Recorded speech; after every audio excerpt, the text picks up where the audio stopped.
Welcome back to my channel, guys. My name's Chris. Welcome back to Sicat Kickboxing Club.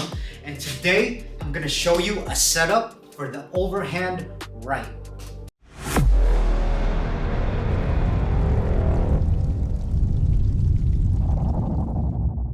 Like always, guys, if you haven't done so yet, like this video, subscribe to the channel, and share this video to anyone that wants to learn the art of kickboxing. Also, I run a podcast with high-level martial artists, from hobbyists to just regular practitioners. You can learn a lot. It's a self-improvement podcast, so check that out. Link in the show links down below. And also, if you like the gear that I'm wearing, I'll also link that. I would never recommend anything that I personally wouldn't use because, you know, I love my quality. I've been doing this for a while. And also sign up to my email list to get a free video on the secret video to improving your kickboxing faster. Alright guys, today is one of my favorite videos because quite frankly, it's kind of a short guy move. What I mean by that is that you don't have to be short to do it, you just have to be shorter than your opponent to have it really be effective. Alright? And that's going to be the overhand right. Alright? Why I love this move so much is that it's a very tricky move to trick your opponent from going to the body, and all of a sudden they won't know what hit them from going to the head. All right, so I'll just get right into it. So guys, usually when people hear the overhand right in boxing in particular too, they usually think of it as a haymaker. Personally, when I think of a haymaker, I just think of some guy throwing like a Hail Mary punch for a knockout in the last 10 seconds of the round, just to throw it up there because they're losing. Actually, guys, there's more to that. This is a very, very technical move, if not one of the most technical tools that you have in your tool belt that I'm gonna show you, all right?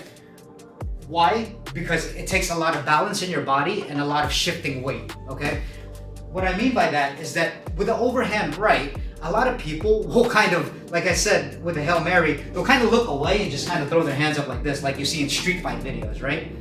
They'll kind of, you know, just willingly throw their arms out. But we're not about that. We're about the technique on this channel, all right? So when you're throwing an overhand right, guys, I want you to shift your weight a little bit. Check out my other video when it comes to slipping and defending. You're gonna slip, kind of crunch down here, and then look, you're going to throw literally an overhand right? Now what this does is that my weight is shifted. When I come here, as I'm doing it, look, my hand is going to go over. You see that? But I'm still facing my opponent. It's not like I'm going crazy doing this, right? Like I said, what you see in like street fighting videos. Very technical move. I'm gonna dip down like I'm slipping, right?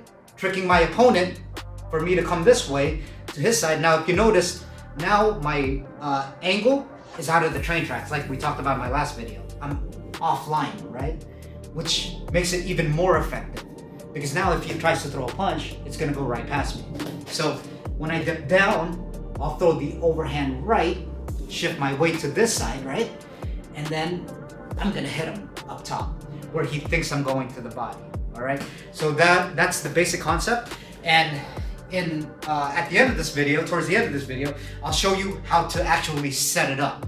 But for move purposes, that's the motion. I'm gonna show you one more time. So if we're going over here, if we're going at this angle, I'm gonna dip down like I'm slipping, and then I'm gonna come over the top. Again, that tricks your opponent because it's making him think I'm going to the body where I'm going to the top of the head. Anyone can do this, no matter how tall you are, or you know, but I find it more effective when you're shorter than your opponent, right? Because it's easier to hit the body and then it's easier to come up top. Like you're almost hiding the punch itself. So, like always, I'm gonna bring my consigliere over here, Joseph. All right. So, over here, guys, I'm gonna show you first the basic overhand, right? So, if Joe is over here without the setup, all right, he has his hands up. I'm going to dip down here. I'm gonna go lower on his base because I'm literally gonna come up top, and that's the surprise of this move. Okay. So over here, just shifting my weight is gonna trick him he thinks I'm probably gonna hit him to the body, which we'll go over in a few minutes. So I'm going to come here and then come up top. You notice, guys, I'm not overly shifting my weight to where, here, I'm not going where I'm off balance and I'm tipping over. Like I've talked about in this video, that's one of the worst things you could do with fighting is off balance yourself. I mean, you're trying to off balance your opponent, you don't want to off balance yourself, all right? That just makes you look like a fool. So, yeah, don't overshift your weight. Again, don't over go here because now you're gonna tip over. You just want to crunch down like you're slipping, have a good base. Look, I still have a good base about me. Boom, all right? So again here, do it with Joe. So here, I'm gonna slip. So I'll demonstrate this. Throw the 2, Joe. If he throws the 2, look. Boom. You see that?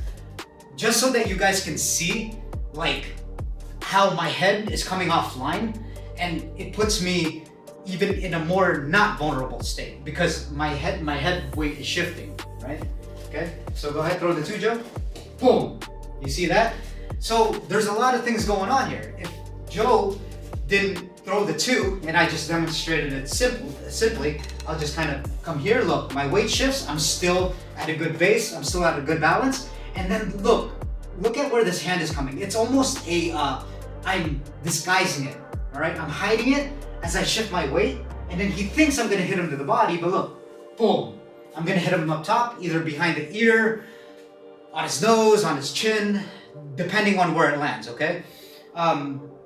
So those are the basics of the overhand. Now, I'll show you how to set it up, right? Because that's pretty much what now we're trying to do since we're more in the like advanced stages of setting things up. You can't just hit someone up naked without, you know, throwing, I guess you could say, quote unquote, smoke or feints or just fakes, all right?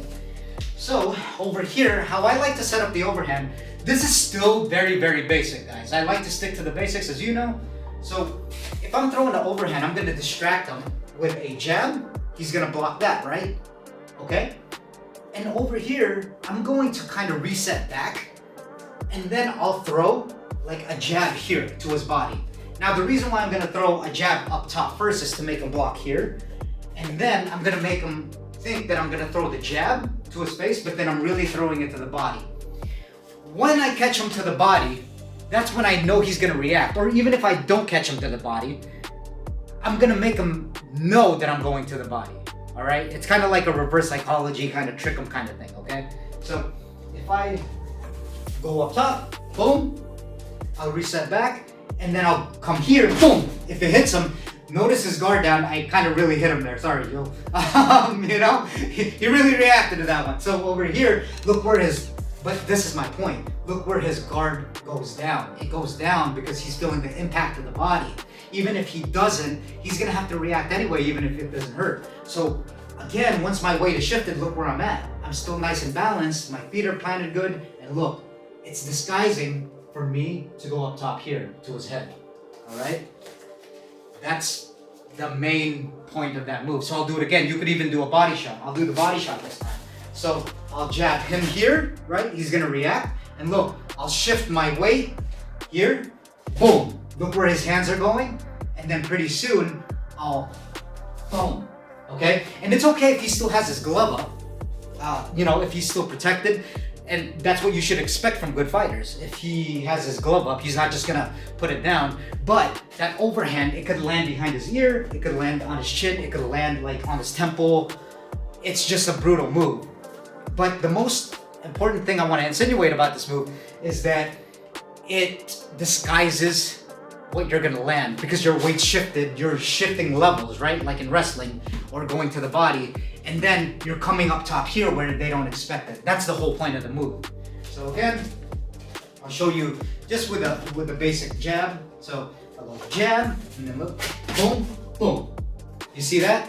As soon as I jab him here, I know he's gonna react, or I'm gonna expect him to react. Even if it doesn't, it's okay. Boom, I'll just go back and reset, all right? So I'll go hook to the body this time. I'll do it slow. I'll go jab, boom, and then look, body, my weight is shifted, body, and then pull over the top, all right? Still nice and balanced. My weight isn't shifted too far. It's right here, okay? So that really confuses your opponent. Now, I'll do it in real time. Okay, so here I'll go. Boom, right?